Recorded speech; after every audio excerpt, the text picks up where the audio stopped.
You've been told that certain foods are bad for you, that eggs are going to clog your arteries and potatoes are going to make you fat. Bananas are too sugary, red meat will cause disease and cancer. But what if the actual science says something different? So today I'm going to break down 8 foods that get a bad reputation and showing you exactly what the research says. This is what happens. You hear a rule like avoid red meat because saturated fats. Avoid bananas because of sugar and spikes your insulin. Avoid coffee because of caffeine. So you do what makes sense and you avoid them. You eat chicken and drink tea, which is boring foods and foods that are not particularly enjoyable. And you wonder why the diet feels unsustainable. I've spent years reading the actual science on these foods and ignoring the headlines. The headlines want views. The diet books want sales, and the peer-reviewed studies are what matters. In almost every case, the reputation doesn't match the science. The foods are better than what you think. So in this video, I'm going to go through the 8 foods for each one, show you the reputation it has, the actual research, and specific nutrition data. And by the end, you'll understand why these foods are better than what most people say. And this matters because you might be avoiding these foods that you enjoy, and it's unnecessary. Limit your diet based on these misconceptions, which means that you'll make the diet harder. So understanding what the science actually says will give you more freedom and more options. By the end, you're going to have accurate information about these 8 foods. You'll understand the science and you'll be able to make your own informed decisions about whether you eat them or not. Number 1 is eggs. They've been controversial for decades and the concern is cholesterol. One egg yolk contains about 185 milligrams of dietary cholesterol. For a long time, people were told that cholesterol directly raises blood cholesterol and increases heart disease risk. So people started eating egg whites only and the yolks got discarded. For years, it seemed logical. More cholesterol equals higher blood cholesterol. The research since shows that the relationship isn't as straightforward as we once thought. Your liver produces cholesterol regardless of dietary intake. When you eat more dietary cholesterol, your liver often produces less. The net effects on blood cholesterol is minimal for most people. And yolks actually contain the compounds that have beneficial effects. So choline supports brain health and lutein supports eye health. The yolk contains most of the egg's micronutrients. And multiple studies have shown that eating between 1 to 3 eggs daily does not negatively impact cholesterol levels. Some studies even show improved HDL, which is the good one. 1 egg is 70 calories, 6 grams of protein, and 13 essential nutrients. Your body produces CO2. Breathing out CO2 is normal and necessary. Extra CO2 in the air doesn't stop you from breathing out CO2. Your body just adjusts. So let's talk about a fruit that's been criticised primarily because of sugar content. Bananas get criticised for being high in sugar. 1 medium banana has about 27 grams of carbs, with 14 grams of that being sugar. And people avoid bananas altogether because they think that the sugar will cause weight gain and blood sugar spikes. The sugar content is real, but context matters. A banana is a whole food with fibre, water and micronutrients. The sugar isn't added sugar, it's just naturally occurring. But a banana also has 3 grams of fibre, so that slows down the sugar absorption and prevents rapid blood sugar spikes. And bananas are one of the best sources of resistant starch when they're slightly underripe. Banana consumption is associated with improved cardiovascular health, stable blood sugars, and it's got massive amounts of potassium, which is there to support your heart health and blood pressure regulation. 1 medium banana is about 105 calories, 27 grams of carbs, 3 grams of fibre, 1 gram of protein. Significant amounts of potassium, vitamin B6 and vitamin C. And populations that consume bananas regularly show no increased obesity rates. The satiety effect is strong relative to calorie content. So a banana is like a package deal. You don't just get the sugar, you get the fibre, you get the potassium, you get the vitamins and you get the water. They all arrive together, your body handles them together. It's not just sugar, it is a complete food. Next, let's examine a carbohydrate that's been particularly demonized. White bread is vilified compared to brown bread. The concerns are that white bread lacks fibre. It's high on the glycemic index and it's empty carbs with minimal nutrients. And yes, White bread has less fibre than whole wheat bread, but most commercial white bread is enriched, meaning that B vitamins are added back. The vitamin difference is smaller than what is commonly believed. And additionally, white bread is easier to digest for certain populations. So like if you've got digestive issues or like young children, it's actually beneficial. The comparison isn't always as dramatic as marketed. A slice of enriched white bread versus a slice of whole wheat bread shows modest nutritional differences, not a vast gap like most people imply. When total calorie and macronutrient intake is controlled, white bread and whole wheat bread show minimal differences in fat loss outcomes. The fibre advantage of whole wheat is real, but modest, like typically 1 to 2 grams per slice. One sliced enriched white bread, like medium thickness, would be about 80 calories, 14 grams of carbs, 1 gram of protein, B vitamins added back, iron added. The satiety difference between white bread and whole wheat bread is less significant than the difference between bread and other carb sources. So it's the portion control that matters more than the colour. White bread, like brown bread, is like comparing standard car to a luxury car. One has got more features, but both get you where you want to go. Both are functional. The difference is real, but it's not dramatic. Now, there is a food that's blamed for health problems despite significant evidence supporting its safety. Red meat faces criticism from multiple angles, like saturated fats and cancer risk claims. The environmental impact, many people avoid red meat thinking that it's inherently unhealthy. The saturated fat concern stems from older lipid hypothesis work. More recent research questions the direct link between saturated fats and heart disease, particularly when diet is otherwise balanced. The cancer risk claims typically come from observational studies where causation is difficult to establish because people eating those high red meat amounts have other lifestyle factors that are not taken into concern.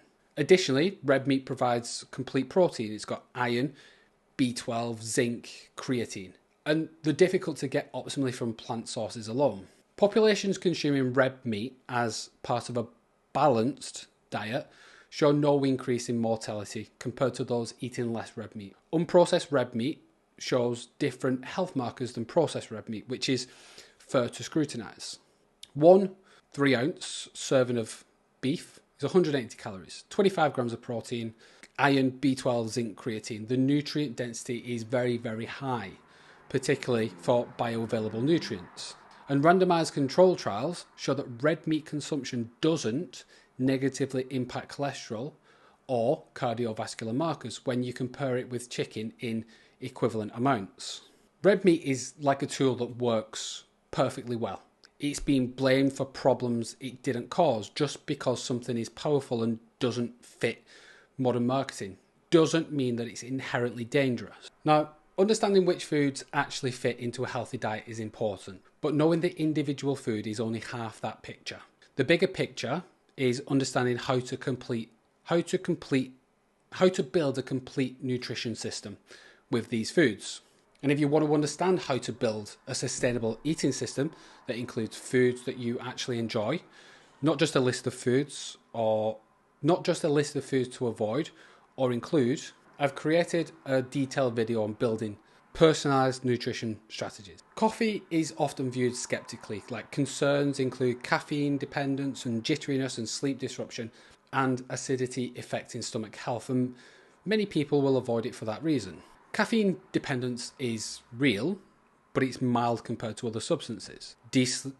Sleep disruption is real if you consume it late in the day, but morning coffee shows minimal sleep impact for most people. The acidity concern is often overstated, and saliva buffers stomach acid effectively. What's often overlooked is that coffee contains polyphenols, which is a compound with antioxidant and anti-inflammatory properties. Coffee consumption is associated with multiple heart health benefits in observational research. So moderate coffee consumption, like 3 to 5 cups per day, is associated with reduced all-cause mortality in large population studies. Coffee drinkers show better liver health markers, lower depression rates, and improved cognitive function in acute studies. 1 cup of black coffee is 2 calories. 0 sugar, polyphenols, caffeine, micronutrient. The micronutrient profile is beneficial. The concerns about coffee are real for certain populations, like if you've got an anxiety disorder, if you've got sleep problems, don't consume it late in the day, but it's not universally problematic. Coffee is like an amplifier. If you're already anxious, it amplifies anxiety. If you're already alert, it amplifies alertness. The amplifier isn't the problem. Your starting frequency determines the result.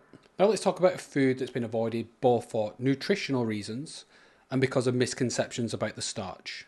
Potatoes get criticised for being high glycemic. The concern is that they spike blood sugar and insulin rapidly, and when insulin spikes, some people believe that your body prioritises fat storage, so potatoes become associated with weight gain. Glycemic index does not tell the story. White potatoes do cause a blood sugar rise, but there's important context. First, glycemic load is relevant. 1 medium potato isn't massive amounts of carbs. Second, the satiety effect is significant. Boiled potatoes actually rank highest on satiety indexes when compared with other foods. They keep you fuller for longer. Third, preparation matters. A baked or boiled potato is different from French fries or chips in terms of both nutrition and processing. And studies on satiety show that boiled potatoes keep people fuller than the equivalent calories from bread, beef, fish, oats, all foods. And the higher satiety actually correlates with people eating less overall. 1 medium baked potato, 160 calories, 4 grams of protein, 3 grams of fibre, significant amounts of potassium, vitamin C, vitamin B6. A potato is like a tool. A hammer can build a house or destroy a window. It's the same tool, different outcomes based on how it's used. A potato can be part of a balanced meal or part of an unbalanced one. The potato itself is neutral. Next, let's examine dairy. Full-fat dairy products became demonized during the low-fat era. The reason was that saturated fats increase heart disease risk, so removing fat from dairy would be healthier than full-fat milk. Full-fat milk, full-fat yogurt, full-fat cheese were discouraged in favour of low-fat alternatives. When manufacturers remove fat from dairy products, the taste suffered. To compensate, sometimes they do add sugar, and they add thickeners, they add stabilisers. The results was often higher total calories and higher sugar content than the full-fat version. And additionally, fat-soluble vitamins like A, D, E and K require fat for absorption. Removing fat can actually reduce nutrient bioavailability. And more recent research has questioned the direct link between saturated fats consumption and heart disease, particularly when the diet is otherwise balanced. Greek yogurt, so the full-fat version, 150 calories per cup, 20 grams of protein, 8 grams of fat, 0 grams of added sugar. The 0% Greek yogurt is 100 calories per cup, 18 grams of protein, 0 grams of fat, sometimes added sugar. It's like this. Low-fat dairy is like a sports car without an engine. It looks like it should work, but something essential is missing. When manufacturers remove the fat, they have to add something to make the product taste right. Sometimes that's sugar. And finally, here's a food that's snack category that's been entirely dismissed as junk. Popcorn is typically categorized as junk food because people presume it's empty calories, it's unhealthy, and it's something that you should avoid when you're trying to be healthy. But popcorn is actually a whole grain, and when popped popcorn or lightly prepared, it's one of the most fibre-dense snack options available. It's filling. It's low calories for the volume. The problem is it's typically how it's prepared. So heavy on the butter, like you get at the cinema, gives popcorn a bad reputation. The preparation methods matter enormously. Pop popcorn, or popcorn that's lightly seasoned, is genuinely different from butter drowned versions or loads of syrups. Popcorn satiety index is very, very high. It keeps you full relative to the calorie content because of the volume. 1 cup of the pop popcorn is only 31 calories and 4 grams of fibre. The whole grain content provides micronutrients and sustained energy. 3 cups of pop popcorn, 93 calories, 12 grams of fibre, 3 grams of protein, polyphenols from the whole grain. People eating popcorn as a snack show better satiety markers than those eating the equivalent calories from processed snacks. The volume and the fibre create genuine fullness. Popcorn is like wheat. Whole wheat bread is healthy.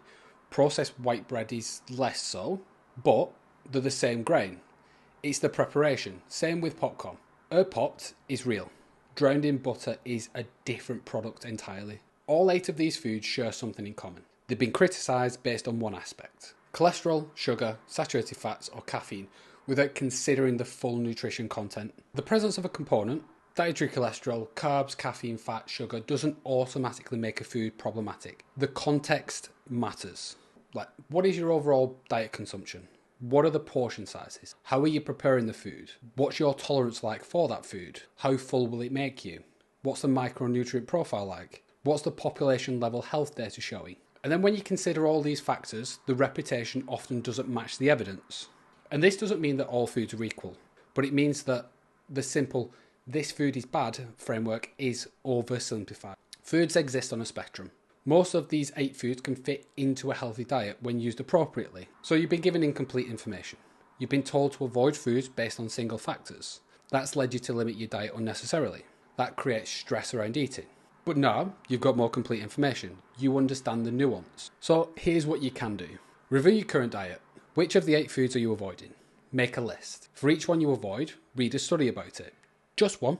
See what the actual research shows. And then step 3, make your own decision about the food based on the evidence, not the reputation or what someone on the internet says. Nutrition is complex if you make it that way. Foods are not good or bad. They're tools with properties. Your job is to understand these properties and making decisions that work for you and your goals. The more informed you are, the better your choices are going to be. And if you want more detailed breakdowns of how these foods fit into a complete sustainable nutrition system, not just individual foods, but a framework for building meals and hitting targets, I've created a comprehensive guide on evidence-based nutrition strategy. It's there if you want to watch that.